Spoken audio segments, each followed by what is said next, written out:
با عرض سلام خدمت بینندگان گرامی، خیلی متشکرم از شما که وقت میذارید با من باشید برای دقایقی و خیلی متشکرم که اصولا این امکان در اختیار من گذاشته شده. موضوع ما فلسفه هنر با تأکید بر موسیقیه.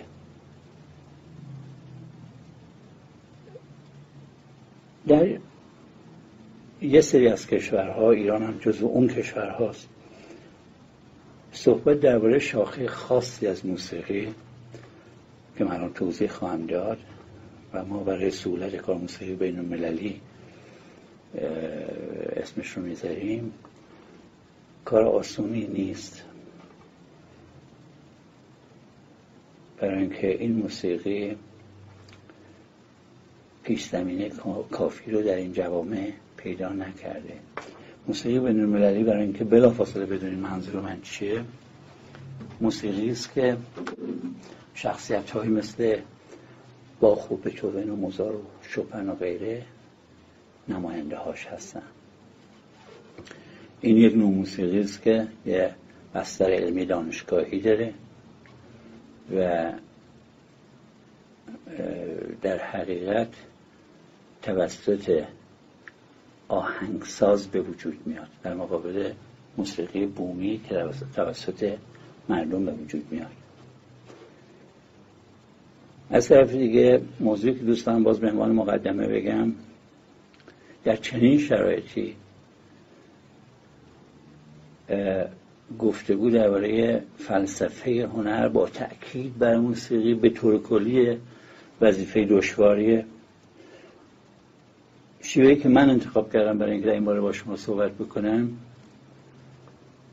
یک مرور تاریخی فهرستوار از یه مقدار مفاهیم کلیدی فلسفی موسیقایی.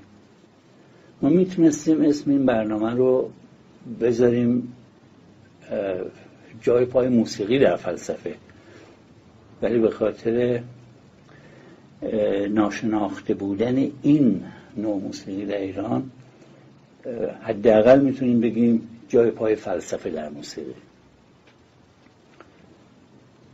موضوع دیگه که باز به عنوان مقدمه باید بگم اینه که من نه مدرس فلسفه هستم و نه مدرس تاریخ موسیقی.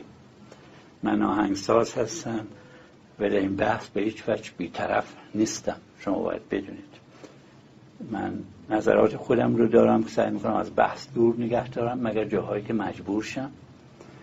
اما برای آرامش خیال شما گفتی از نهرو، رهبر فقید هند رو بازگو میکنم که در مقدمه کتاب نگاهی به تاریخ جهانش اشاره میکنه که بی‌طرف نبودنش در مسائل شاید به شفافتر شدن بحث کمک بکنه. این حداقل یک عذر تقصیر خواهد.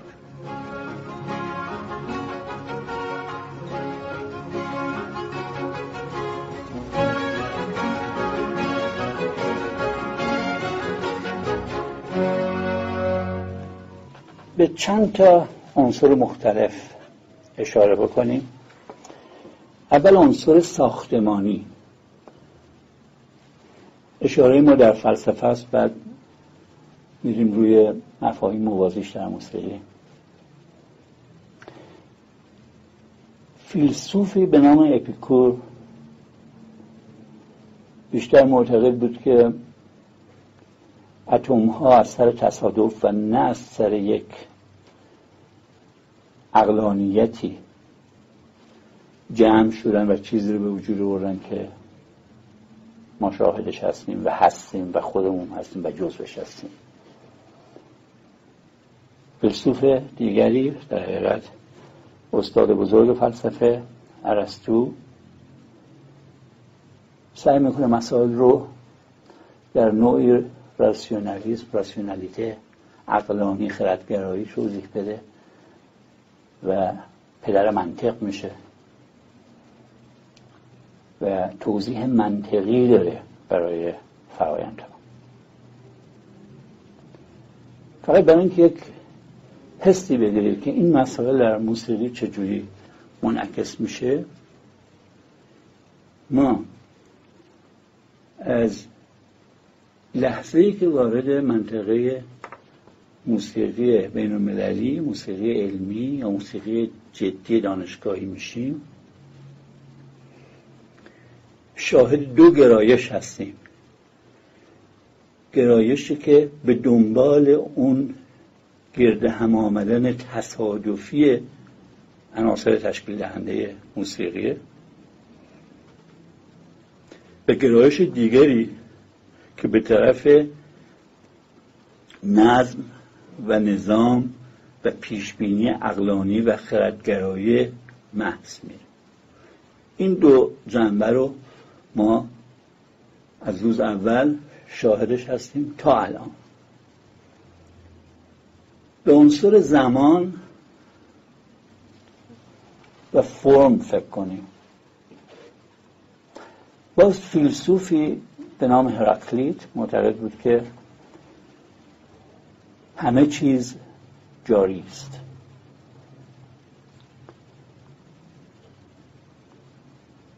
در این زمینه هم ارسطو اشاره میکنه که همه چیز در جنب و جوشه که در نهایت به فرم خودش به پیونده.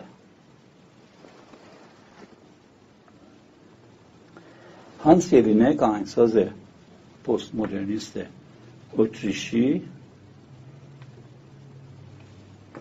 که من افتخار شاگردیش داشتم سالها، اون معتقده که ما آهنگسازها زمان رو فرم میدیم، فرم زمان رو در موسیقی جستجو میکنه.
متفکر برجسته قرن بیستم ویتگنشتاین میگوید که حرف‌هایی هستن که میتونیم بیان کنیم، حرف‌هایی هستن که نمیتونیم بیان کنیم. این دسته اخیر رو اصلا بذاریم کنار. متفکر دیگری میگوید که اون دسته از معضلات رو بذاریم به عهده فلسفه و از اونجایی که فلسفه کارش پرداختن به معضلات، خیلی فلاسفه بیانهای مشابهی داشتن.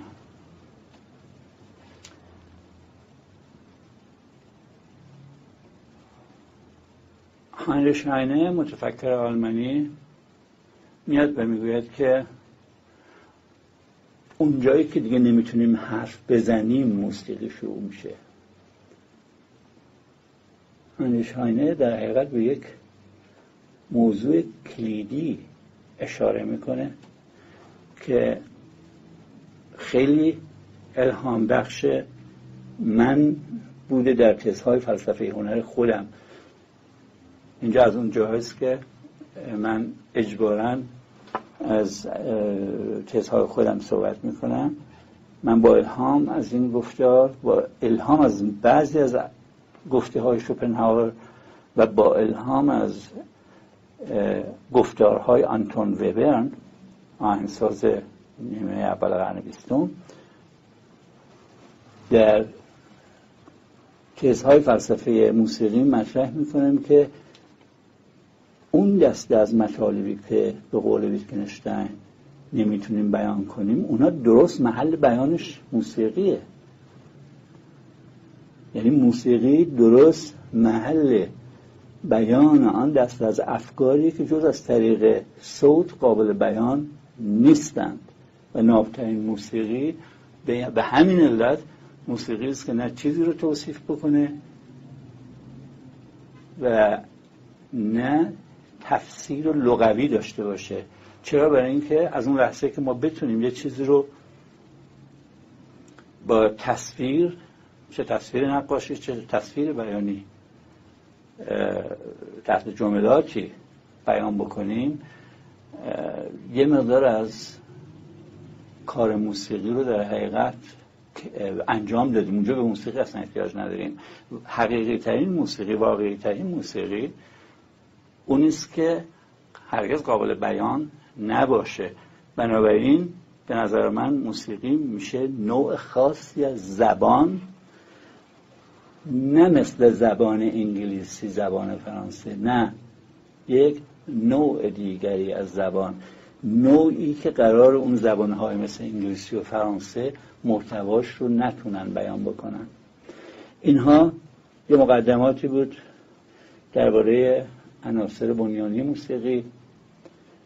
ما یه نکته دیگه باز داریم اشاره بکنیم و اون انگیزه موسیقی سازیه.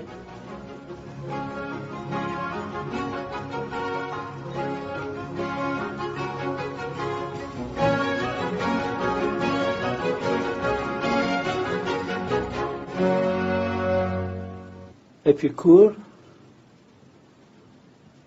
اصولاً لذت رو علت ازلی و ابدی اون دست از فعالیت‌های ما میدونست که بهش معنایی میخوایم بدیم، لذت براش مهم بود. موسیقی هم شامل همون میتونه بشه. در مقابل کانت که در نگاه خودش به هنر در عمل فرم و محتوا رو جدا میکنه و اون فرمی رو حامل زیبایی میدونه که به طرف یه غایتی میره. البته از نظر کانت این غایت یه تکلیف اخلاقیه. کانت دیدگاه اخلاقی داره، برخلاف باز هیوم که اصلا چیز زیبا رو چیز میدونیم ازش لذت ببریم. ظاهراً این گروه های موسیقی در دانشکده‌های هنر مملکت ما تابع نظر هیوم بودن، چون ما اونجا دائما میبینیم که علم ستیزی داره بیشتر میشه و لذت خاطر شنونده داره بیشتر مورد توجه قرار میگیره. اگه این رو خود تعمیمش بدیم فکر میکنم که یک فاجعه فرهنگی خواهد بود، چون لذت رو بذاریم اساس تعبیر زیبایی. حالا ما به بحث زیبایی میرسیم، فقط این بهمان انگیزه ساختن موسیقی الان مورد توجه ماست و در اینجا باز ما به بیان میرسیم در موسیقی. یک بار خبرنگاری از من پرسید که شما کی متوجه شدید موسیقی رو دوست دارید؟ من بهش گفتم که شما از کجا میدونید من موسیقی رو اصولا دوست دارم؟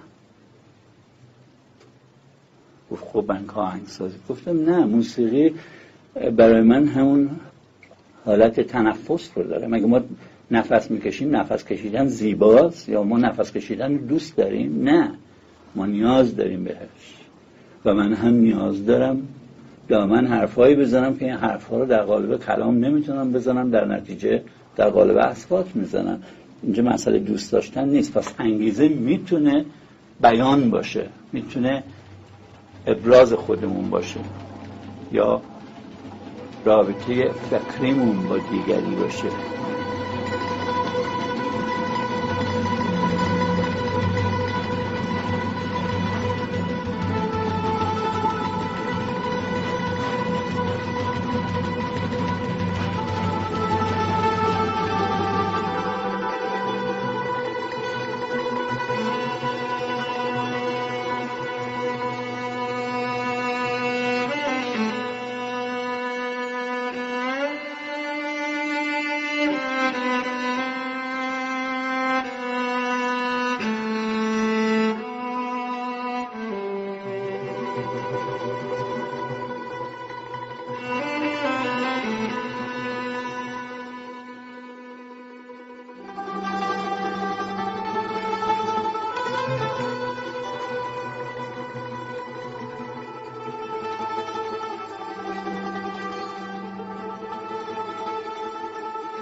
ارسطو به طور کلی فعالیت‌های آدمی رو تقسیم می‌کرد به فعالیت‌های تئوریک، پراتیک و پوئتیک.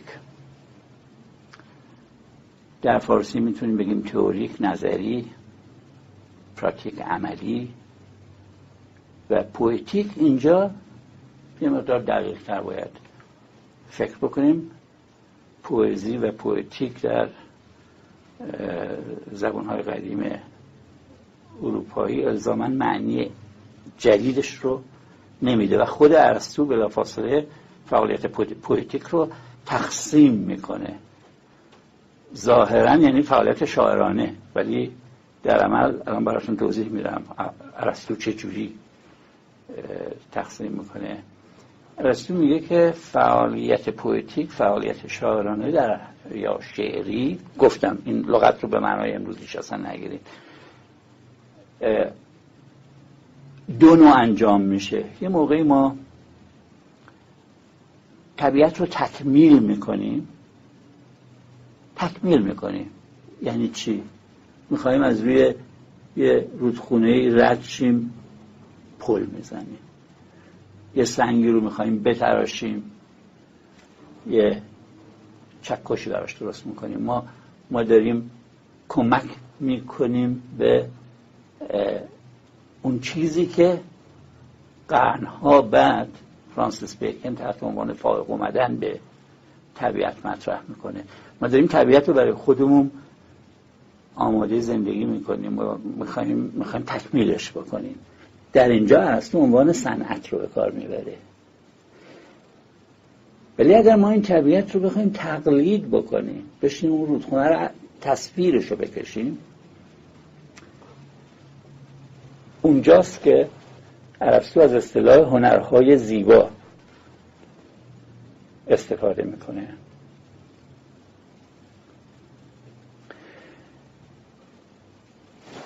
درست در این لحظه ما به یه نتیجه و یک مشکل خیلی بزرگ میرسیم. نتیجه گیرش میرسیم اینه که باید دست هنرمند در کار باشه تا اثر هنری به وجود بیاد. رودخونه فی حد ذاته هنر نیست. اون تصویری که ازش تهیه میکنیم هنره و انسان اون تصویر تهیه میکنه، هنرمند اون تصویر تهیه میکنه. این نتیجه‌گیریه از گفتار ارسطو. ولی مشکل بزرگی که متوجهش میشیم چیه؟ واژه زیباییه. چون وقتی میگیم هنرهای زیبا، بلافاصله این سوال پیش میاد که زیبا چیست؟ به چی میگوییم زیبا؟ چه نقاشی زیباست؟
در نیمه قرن 18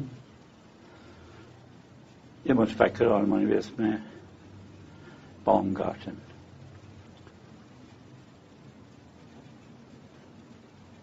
زیبایی شناسی رو بنیان میذاره در یک شیوه نوینی و یه تحرک جدیدی به وجود میاره در زمینه بحث‌های مربوط به این سوال که زیبایی چیه.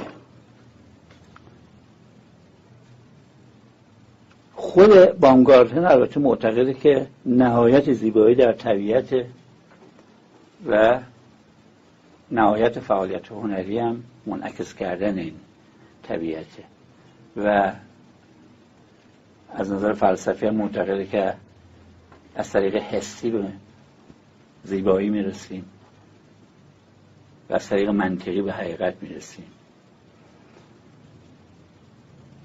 یکی از سوالهایی که به طور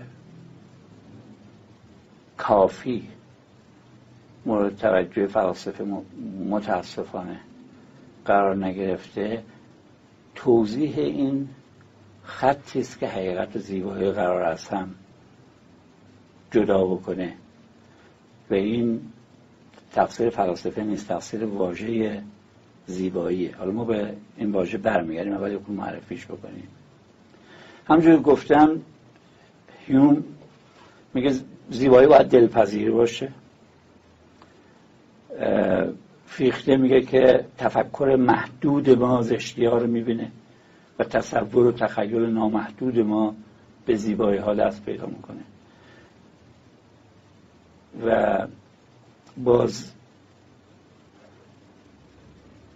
همونجور که قبلا اشاره کردم دیدگاه های مختلفی میان به وجود میآیند در تعریف زیبایی.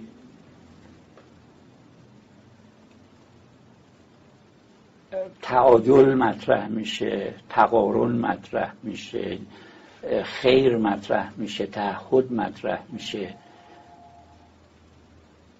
ولی از اونجایی که ما اصولاً مقدم بر زیبایی تعریف نداشتیم و عملاً از زیبایی میخوایم به یه تعریف برسیم، به قول کانت دچار یه نوع داوری میشیم که این داوری ملاک نهاییش ذوق شخصیه و این گرفتاری اساسی واژه زیباییه. ما با چیزی که در نهایت به قول کانت داوری شخصی میشه چجوری میتونیم تعریفی بنا بکنیم که شامل زیبایی در تمام مکانها و زمانها بشه.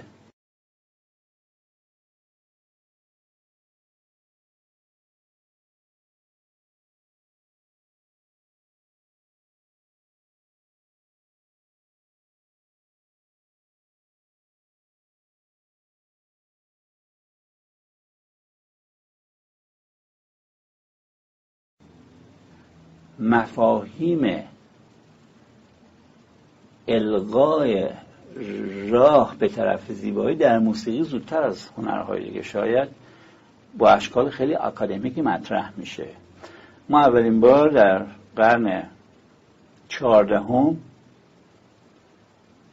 بحث‌های تئوریک خیلی جدی، بیشترش هم در پاریس، داریم که حرکت موسیقی رو میخواد جهت بده. ما در قرن 16 به خصوص در موسیقی اولین ستون خیلی استوار و محکم موسیقی علمی یعنی پالسترینا بر اساس تقسیم بندی بین نوت‌هایی که مطبوع اسمشو میذاریم و نامطبوع تعاریفی پیدا میکنیم که یک ملودی چجوری باید حرکت بکنه که زیبا باشه و از نظر فنی نظرات پالسترینا در موسیقی تاثیر عجیبی میذاره و میشه گفت تا تقریبا نیمه اول قرن 20 بسیاری از حرف‌هایی که پالسترینا از نظر زیبایی یک ملودی در آثارش مطرح میکنه با آهنگسازان کمک کرده.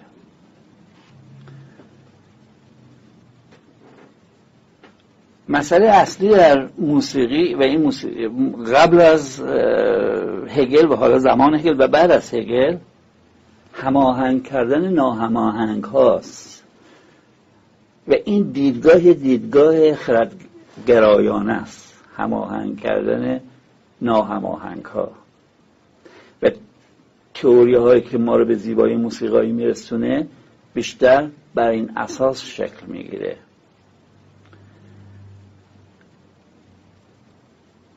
ما در طول برنامه وقتی به تاریخ معاصر نزدیک میشیم من دوست دارم پیشنهاد کنم به شما اگر موسیقی پالسترینا در اختیار دارید حتما گوش بکنید. ولی در طول برنامه از آثار دیگری صحبت خواهیم کرد که تهیه‌اش آسان‌تره براتون. اگر بتونید گوش بکنید بهتر، موضوع رو براتون روشن میکنه. حالا میخوام برم به طرف یه نگاه خیلی مختصری به فیلسوفی که چه از طریق مثبت چه از طریق منفی در تاریخ هنر اصولا سوای تاریخ اجتماعی خیلی اثر گذاشته و اون هگله. چرا میگم مثبت و منفی؟ هگل یه نوع شخصیتی بود که بعدش خیلی آمدن گفتن براو هگل، ما راه تو رو میخوایم ادامه بدیم. خیلی آمدن گفتن نه، ما تو رو نمیپذیریم. در هر صورت مطرح بود. حتی دیالکتیکش رو که حالا من توضیح میدم، آدم‌های مثل کارل مارکس و انگلس در مسائل اجتماعی البته به نظر خودشون اصلاحش کردن و در مسائل اجتماعی ابزار تفکرشون شد.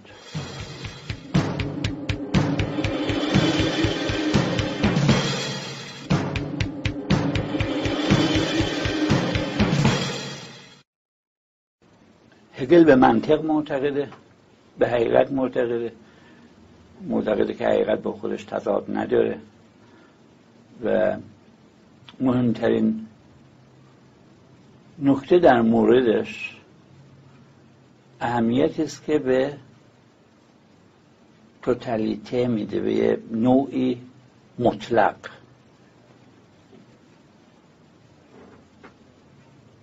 برای اینکه موضوع روشن‌تر بشه با بیان خیلی ساده اینجوری خدمتتون بگم: برای اینکه جای یک موضوع، یک مکان یک موضوع یا یک شخص رو درست بتونیم تعریف بکنیم، از نظر هگل باید محلش رو در کلیت جهان تشخیص بدیم و تعریف بکنیم. به نحوی هر چیزی که مورد بحث ماست باید به این ریسمان توتالیته بسته باشه، این کلیت و این از این طریقه که به اون مطلق میرسه که مورد نظر ایدئالیستی خودشه و این اون چه از این مطلق ساطع میشه زیباست. و اینجا طبیعتا مسئله اتحاد ذهنیت عینیت این مسائل پیش میاد، چیزایی مورد توجه مثلا شلینگ هم بوده. و اما منطقش، چرا من خواهم گفت چرا رو هگل تکیه میکنم در ارتباط با موسیقی، منطقی که تحت عنوان دیالکتیک خاص هگل مورد توجه ما قرار میگیره، یک فرآیند 3 پله‌ای و من اصلا مثالشو اول اگه با موسیقی بزنم برای شما روشن‌تر میشه تا مثال فلسفی بزنم. مثال فلسفیش هم خیلی ساده است. البته این فرآیند 3 قسمتی چیه؟ شما در نظر بگیرید یه سازی مثل فلوت یه ملودی میزنه، هگل اسم این رو میذاره تز. یه ساز دیگه مثل پیانو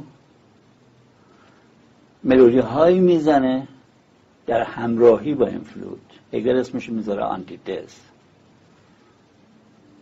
حالا یه نکته رو دقت بکنید: اگر فلوت اون ملودی ها رو در این اتاق بزنه و شما بشنوید و اگر پیانو هم اون ملودی های خودش رو در یه اتاق دیگه بزنه و شما گوش بکنید، شما هنوز به دنبال یک کلیتی هستین که مورد نظر هگله. چه اتفاقی میفته وقتی که فلوت و کلارینت، فلوت و پیانو همزمان بزنن؟ یه بعد جدیدی اینجا به وجود میاد. رابطه این دوتا، این جامعیت و این کلیت، از نظر هگل دوباره مرور بکنیم. اون پله اول رو اسمش میذاره تز، پله دوم رو میذاره آنتیتز و پله سوم رو اسمش میذاره سنتز. یا بیایم بگیم که من معلم هستم، این یه تزه. من اگه معلم هستم باید شاگردی داشته باشم، این آنتی تزه. و کلاس درس من این سنتزه، رابطه اون را کلیتی که به وجود میاد. حالا مثال دیگری از موسیقی، شما با در نظر گرفتن ضمن این که هگل بسیار مجذوب هنر رمانتیک بود، اون نهایت هنر میدونست، شما در زمان هگل، در زمان بعد از هگل،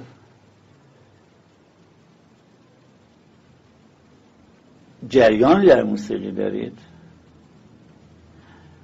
که مهمترین نمایندگانش تحت عنوان مکتب کلاسیک وین معروف شدن. مهمترین آهنگسازانش بتهوون، هایدن و موزارت. و توی این ستا بتهوون از همه مصداق دقیق تریه برای رومانتیسم هگلی.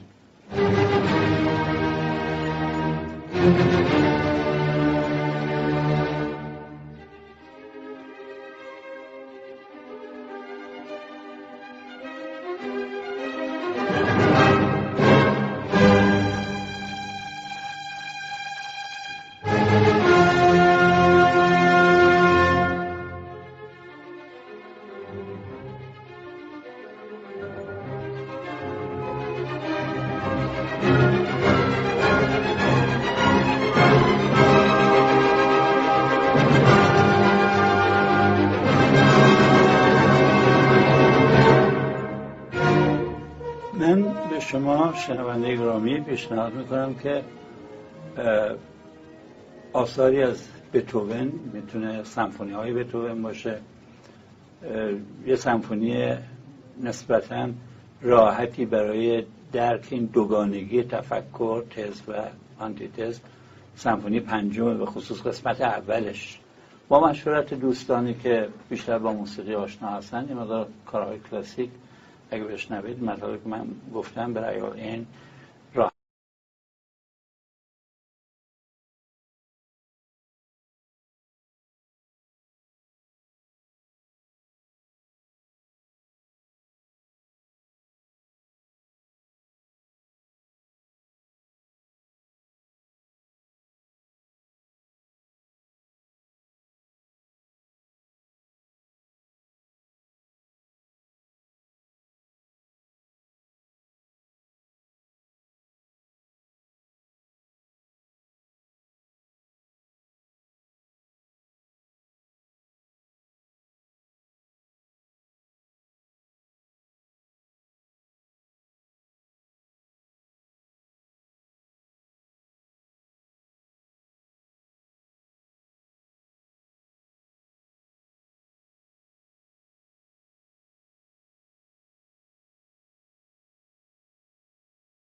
تحت پوشش فرهنگ.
موسیقی در قرن 20